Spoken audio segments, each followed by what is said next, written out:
Morning, Mr. Jones. How we doing today? All is well as again.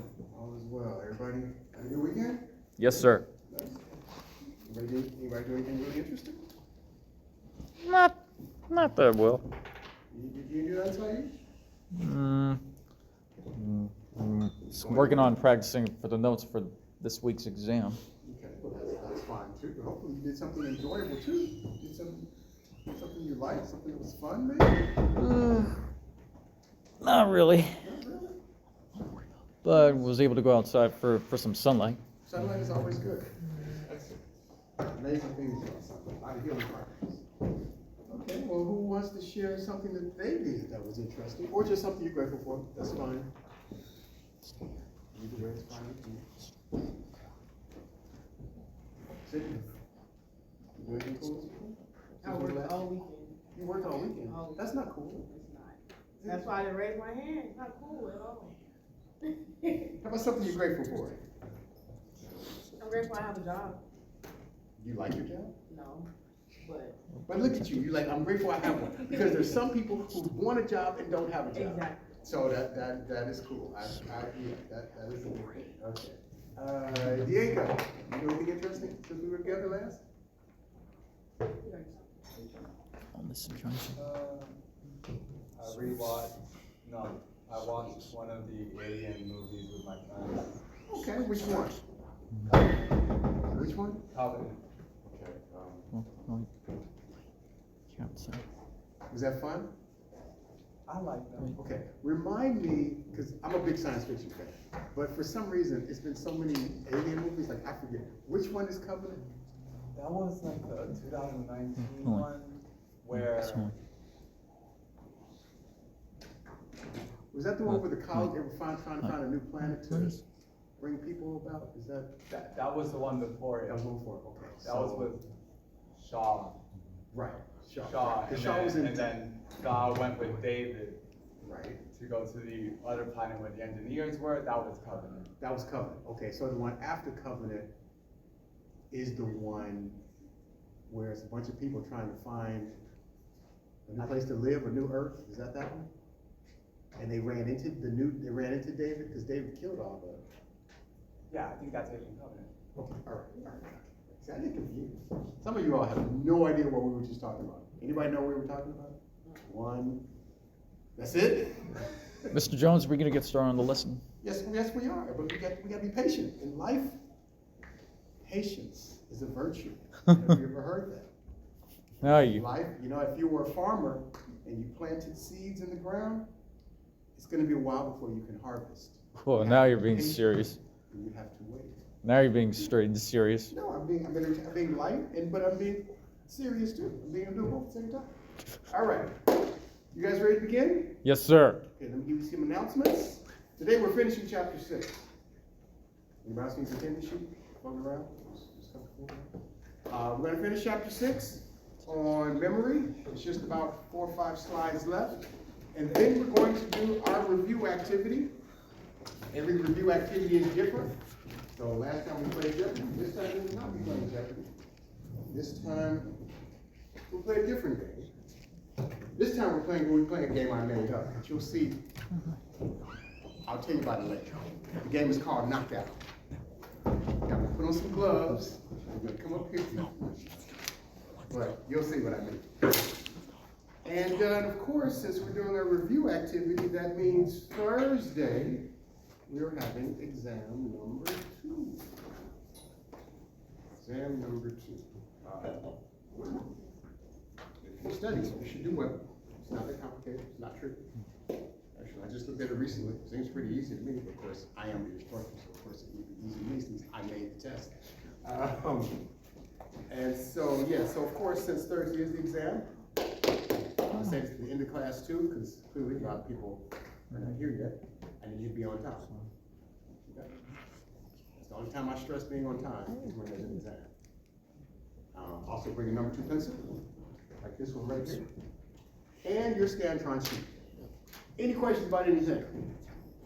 All right, then let's get to it. We can play our game. I believe this is where we left off On Thursday, repressed memories. If for some reason you were not here, you might want to jot this one down. This is what we left off on Thursday. And by the way, if you were not here on Thursday, you may want to stay after class and get some slides that you may have missed. Repressed memories are apparent recollections of events that are initially so shocking that the mind pushes them into the unconscious.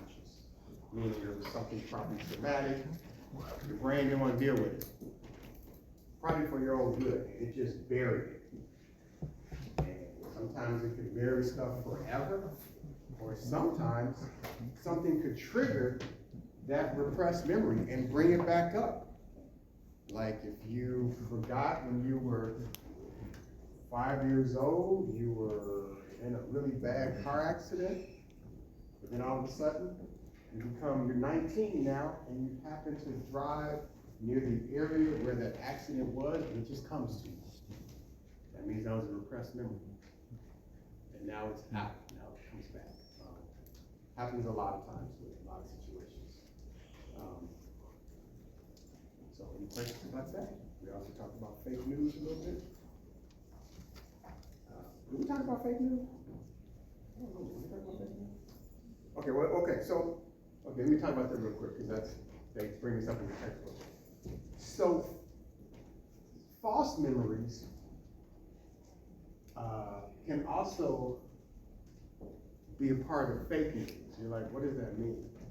Well, sometimes people hear stuff, or they read stuff, and it might not even be from a reliable source, but they can't remember where they got this information from, but they still believe it's accurate.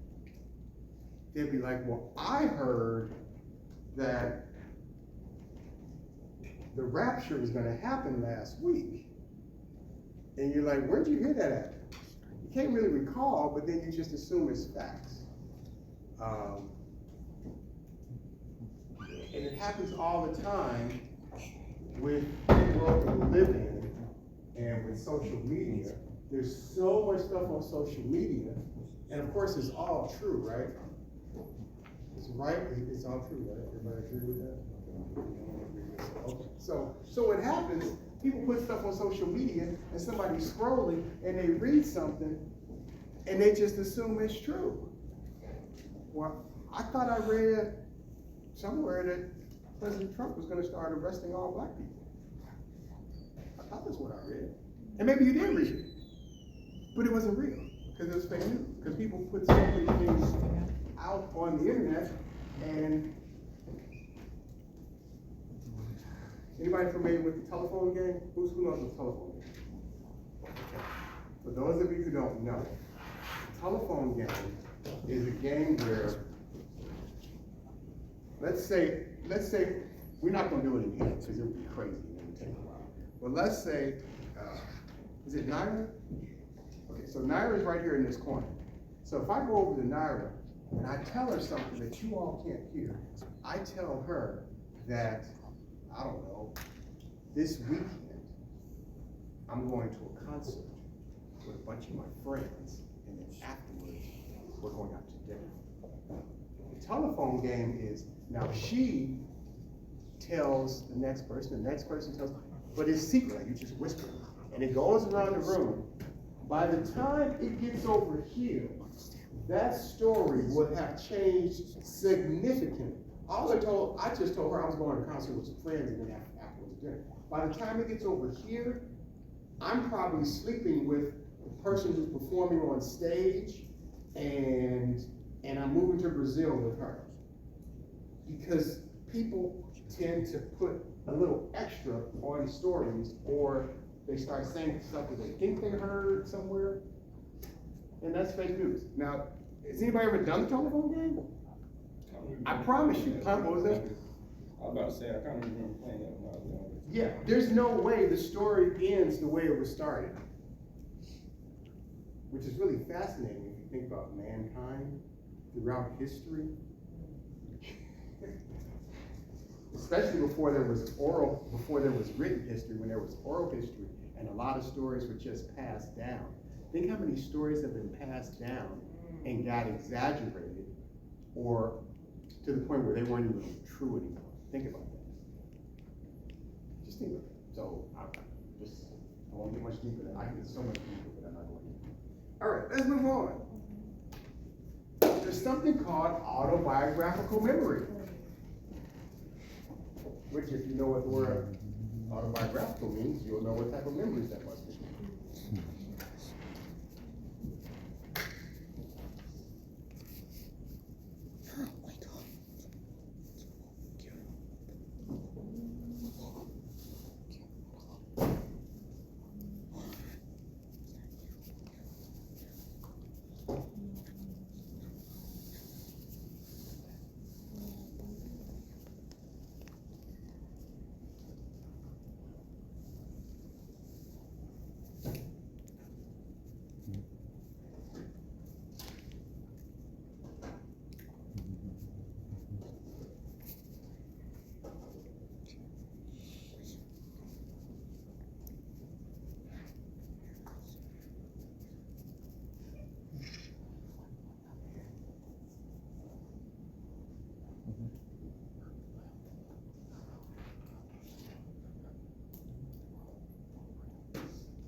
Autobiographical memory is our recollection or memories of our own past experiences. So typically, I mean, it's like you're remembering your own life. I'm assuming most of you, remember various parts of your own life. Now, we do sometimes, according to your textbook, sometimes we forget information that is different from how we see ourselves today. In other words, let's say you had a really bad habit when you were younger, but let's say you just did some really unfortunate things when you were younger. Because now you're older, you're not that person anymore. Some of those things you did, you may remember, some of those things you may not. Because we all see ourselves in a certain way. And we like to have beliefs that are consistent with how we view ourselves. I don't know if that's accurate, but we all have memories of different things. And I think, to me, I kind of disagree a little with the textbook's definition, but to me, it's not necessarily about remembering things differently, because some people hold on to memories where they beat themselves up. So they see themselves as less than right now, and so the memories they hold on to the most are the ones where they failed, if you want to use that word. I don't believe in that word, but they have these memories of things where they felt inadequate. That's probably better. And so those are the memories that they have, and they use those memories to justify who they are currently. Your memories, depending upon how you choose to embrace them, can affect who you are today. Now, if you decide to cling on to really great memories, you're probably going to be more upbeat and happy. Or if you have good memories that show, hey, people have always liked me. That's proof. I used to always get invited to parties. So now you feel good about yourself. So the memories that you hold on to can affect who you are now, both positively and negatively. It's up to you. All right. Now, let's talk about memory failures. What is memory failures? Sometimes we can't remember stuff. Why in the world does that happen? Why sometimes we forget stuff? Sometimes it's good. Sometimes we want to forget information because we don't need it anymore. It's taking up space in our brain. Yes, sir. And why you don't want memory failures? Because it can easily haunt you and cause damage in your life. The memory, it can. Some memories, yeah, it can. Yeah, but so we're going to look at why we have difficulty remembering certain things. And there's a couple of key reasons. There's several reasons. You're going to write those down. There's 4 major reasons your textbook identifies why we forget stuff. And I'm gonna go through each one of them. There's 1, 2, 3, 4. I'm gonna explain each one of them to make sure you understand the concept. While you're doing that, I'm gonna pass out these cups, which I will explain later while I'm passing out the cups.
Yeah, you used to.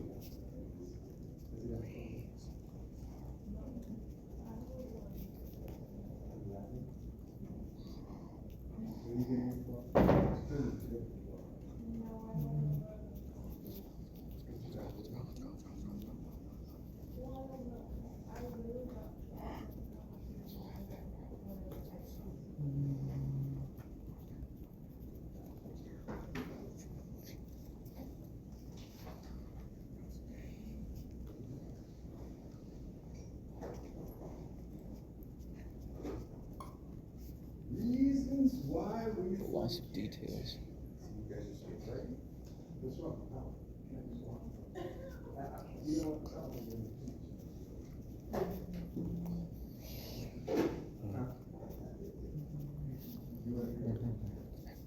It happens.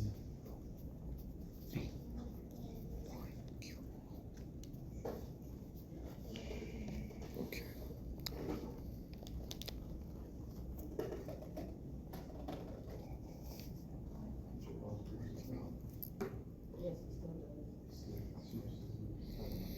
Interference.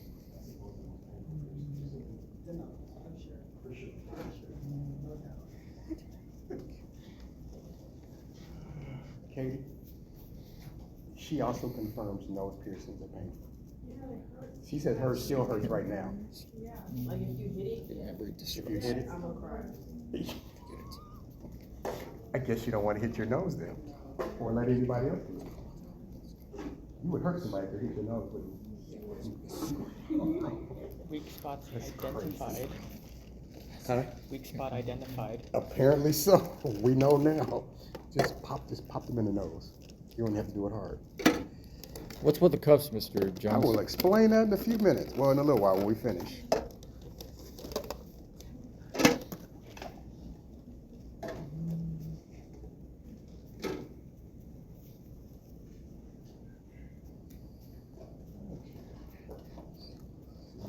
Still writing. Pass it out the cups.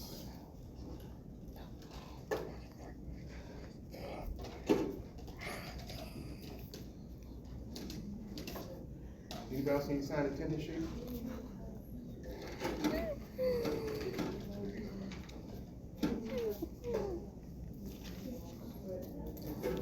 Curtis Winder.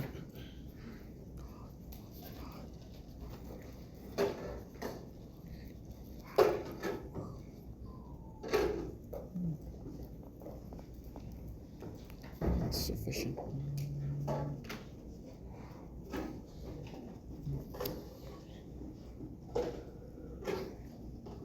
Does everybody have 2 cups so far? All right, great. Why in the world did we forget stuff? Cues to be kind of detailed. Well, there's several possibilities. First one, failure of encoding. Remember when we started Details first of talking memory. about this chapter, I stated how our brains in many ways are like a computer. We take in information, we encode information. We then store that information like a computer, and we store it in order to retrieve it later on. Well, what is failure of encoding? Basically, whenever the information is coming to us, coming into our brain, maybe we may have not paid attention in the first place. That prevents a failure from encoding. So if I'm lecturing and I'm talking to you guys, and at the same time, you're playing a video game on your phone, you weren't paying full attention. And so now that's gonna affect the information you took in. Maybe you took in part of it. Maybe you didn't take in any of it because you were so focused on the game. So one reason we forget is because we were distracted when the information was being given to us.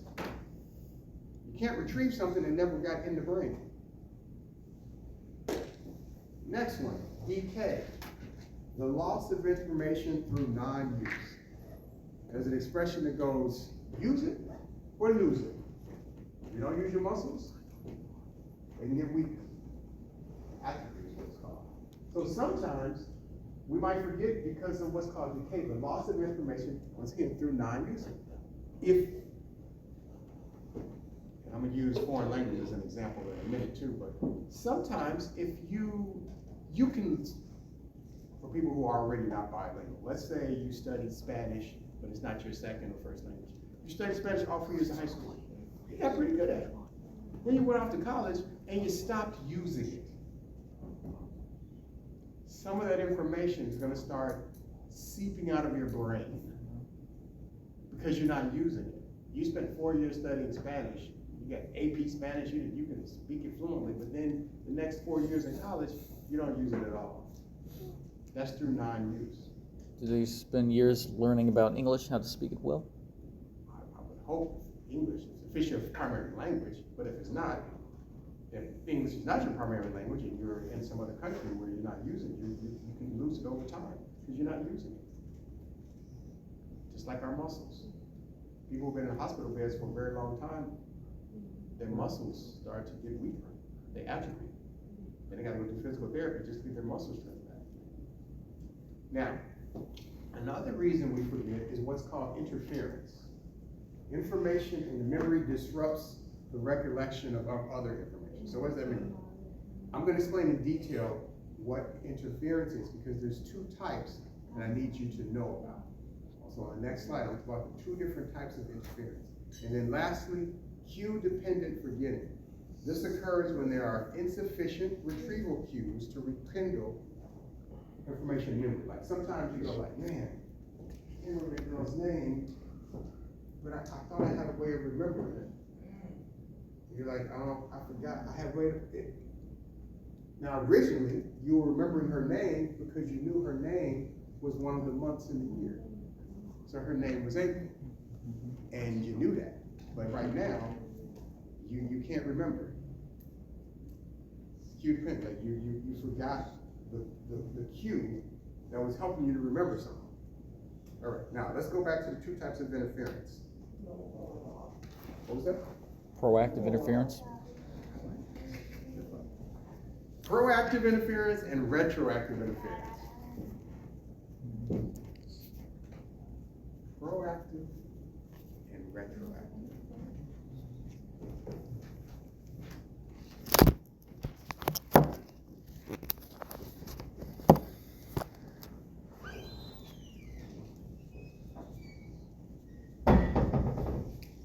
Occurs when older details makes it more difficult.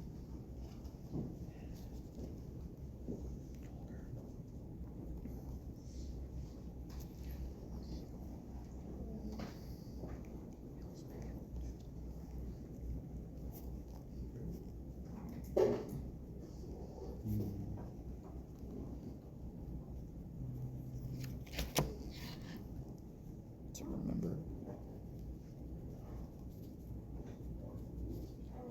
details.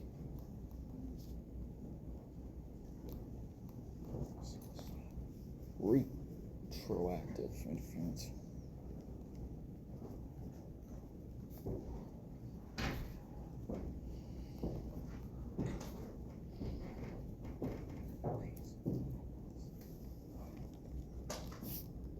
occurs when new learning disrupts.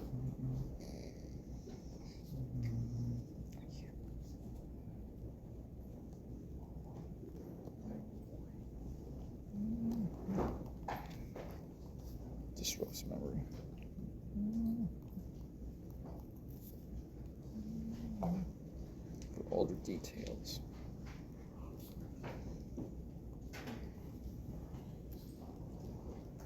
Okay, what's the difference between proactive interference and retroactive interference? Of course, you wrote it down, but, okay, so proactive. This is what happens when older information makes it more difficult to remember new information. Like, what does that mean exactly? Well, let's go back to the example of learning a foreign language. Let's say I spent all 4 years of my high school studying Spanish. But now I go to college and I want to study French. For some reason, I can't remember French. I'm trying to remember this French stuff, but it won't stick.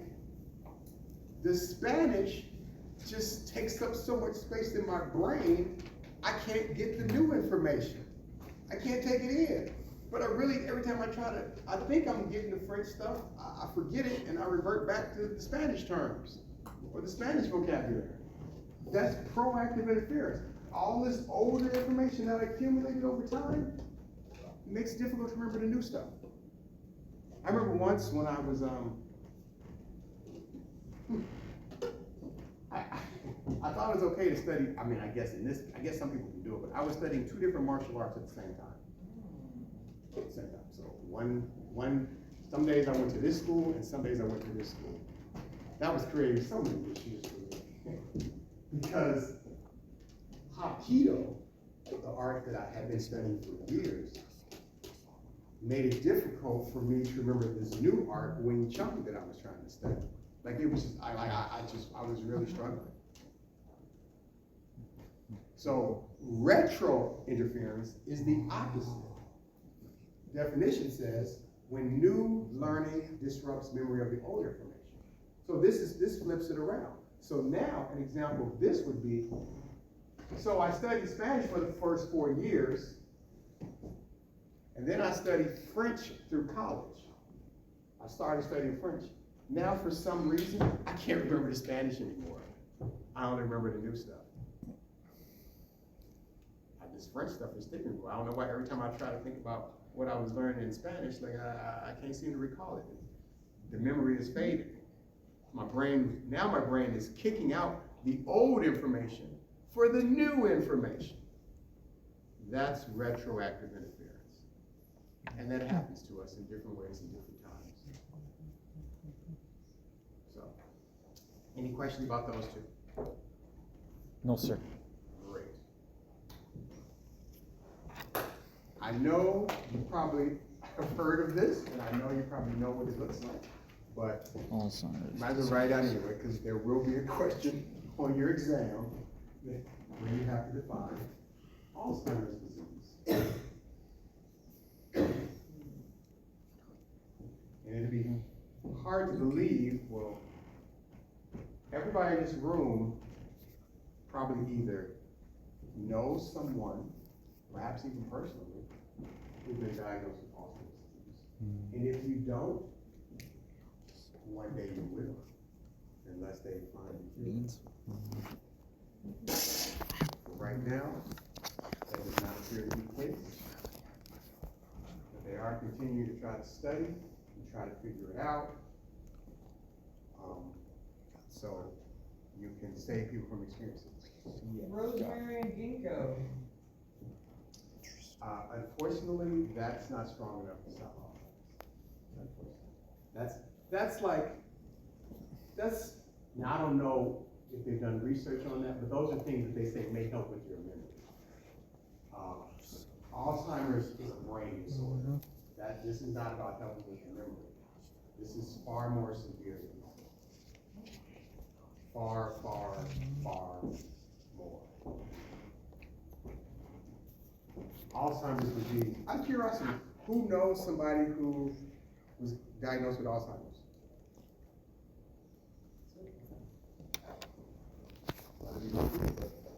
So it's a progressive brain disorder that leads to gradual and irreversible decline in cognitive abilities. What the heck does that look like? Well, and it can happen, it's typically something that happens with older people, but it can happen with some middle-aged people as well.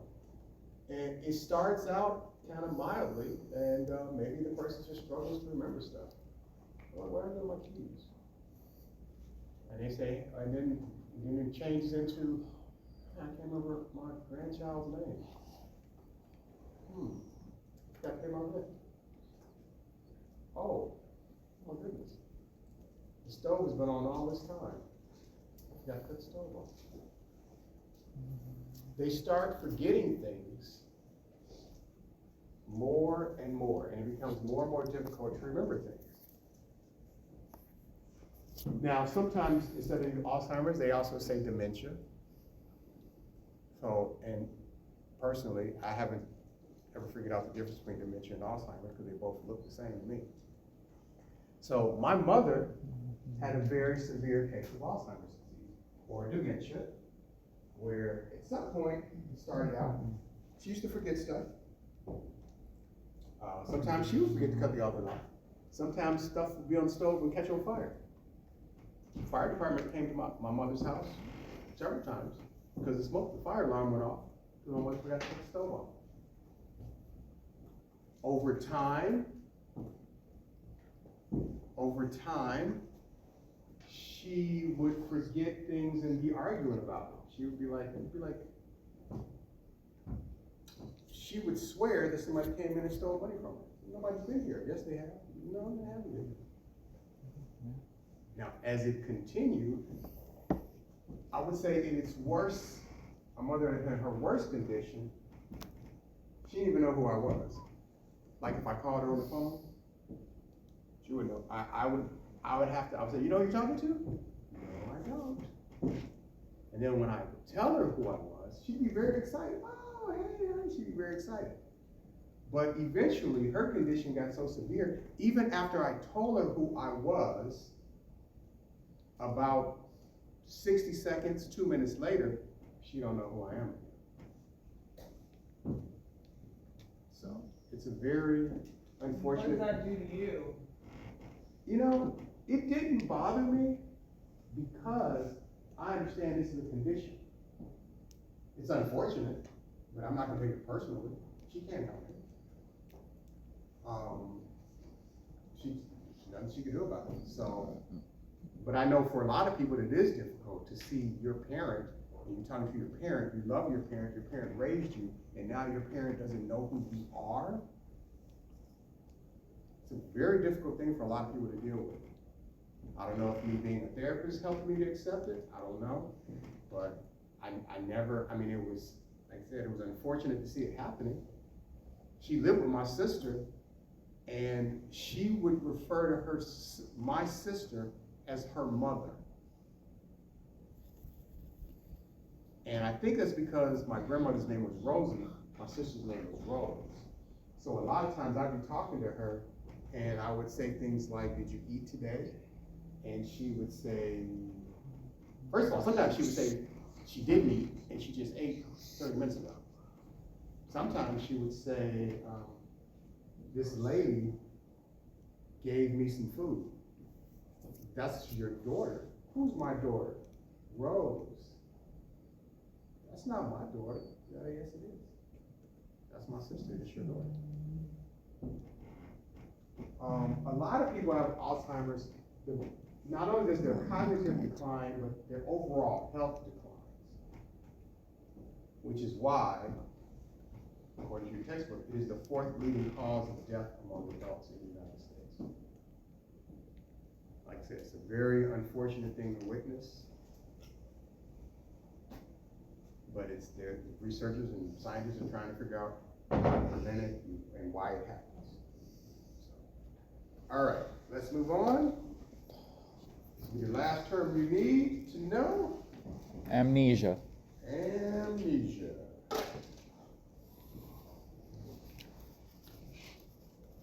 self-explanatory term. There's different types of amnesia, but I don't. Memory really loss need without to other- know the different types. I just want to make sure you know what the term amnesia is. Without other mental difficulties.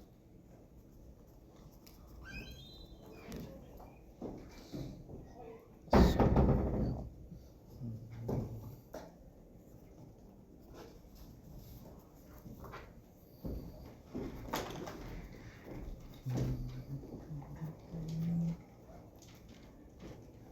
now, so, Explain this later. Rachel Gray.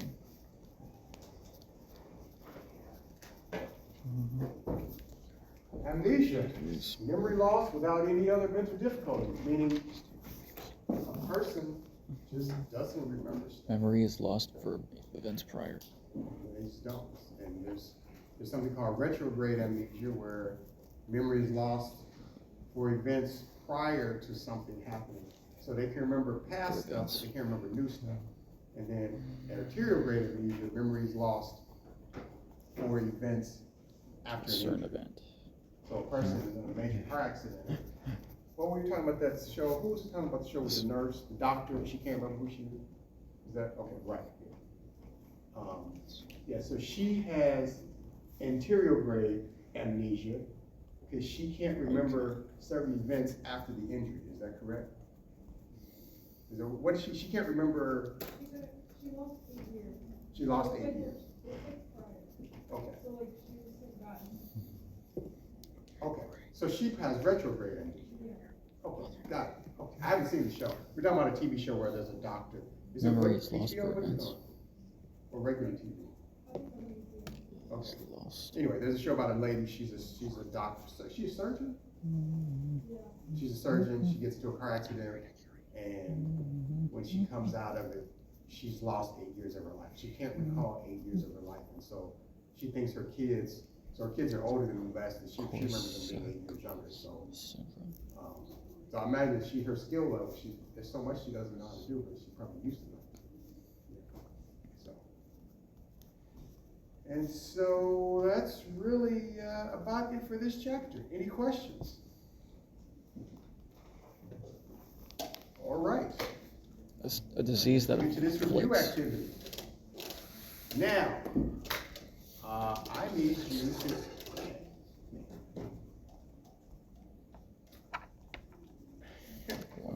I'm laughing because we're playing this game differently from how we used to. I used to just how I used to play it, and I'll explain the difference in a minute. But for right now, I need you to get in your groups of 4.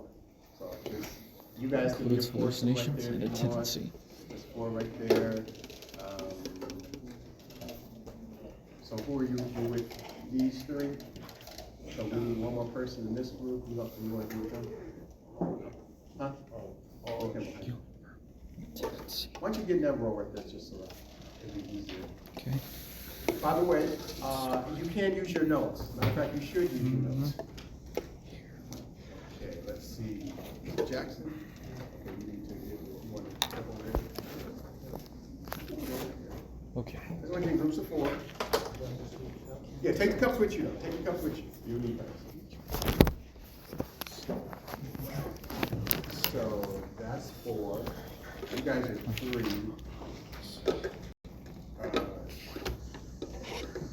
Sydney, are you going to? That's 3, 3, 3.